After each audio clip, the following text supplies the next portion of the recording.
দুর্গাপুজো শুরু হতে আর বেশি দিন বাকি নেই। এবার পশ্চিমবঙ্গ সরকারের পক্ষ থেকে প্রত্যেকটি দুর্গাপুজো কমিটিকে 1,10,000 টাকা অনুদান দেওয়ার নির্দেশ দিল পশ্চিমবঙ্গ সরকার।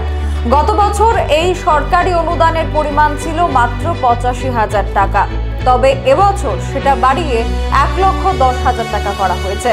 তার পাশাপাশি পশ্চিমবঙ্গ সরকারের পক্ষ থেকে মুখ্যমন্ত্রী ঘোষণা দেন যে 1,10,000 টাকা দেওয়ার পাশাপাশি কমিটিগুলির বিদ্যুৎ বিল 80% ছাড় দেওয়া হবে।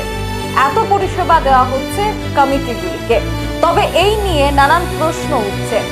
গত বছরই অনুদান দেওয়ার সময় দাবি করা হয়েছিল যে এই অনুদানের অর্থ কোথায় কিভাবে খরচ হচ্ছে সমস্ত কমিটি জানাবে, কিন্তু তারপর কমিটি সমস্ত অনুদানের বিষয়ে জানায়নি। কিন্তু তারপরেও কেন সরকারি অনুদান দিচ্ছে তা নিয়ে বেশ কয়েকটি সংস্থা প্রশ্ন তুলেছে। কিন্তু তারপরেও 85,000 টাকা থেকে 1,10,000 টাকা করার সিদ্ধান্ত সেখানকার মুখ্যমন্ত্রী মমতা বন্দ্যোপাধ্যায়। তিনি এই নিয়ে পরবর্তীতে কমিটিকে জানান প্রত্যেকে এই অনুদান পেয়ে খুশি রয়েছে কিনা। দুর্গাপুজো শুরু হওয়ার আগেই নেতাজি ইন্ডোর স্টেডিয়ামে পুজো কমিটির সঙ্গে বৈঠক করেছিলেন মমতা ব্যানার্জি। চলতি বছরে পুজোর অনুদান বেড়ে 1,10,000 টাকা করলেন তিনি। ঘোষণা করলেন পশ্চিমবঙ্গের মুখ্যমন্ত্রী মমতা ব্যানার্জি। এর আগে এর মূল্য ছিল 85,000 টাকা।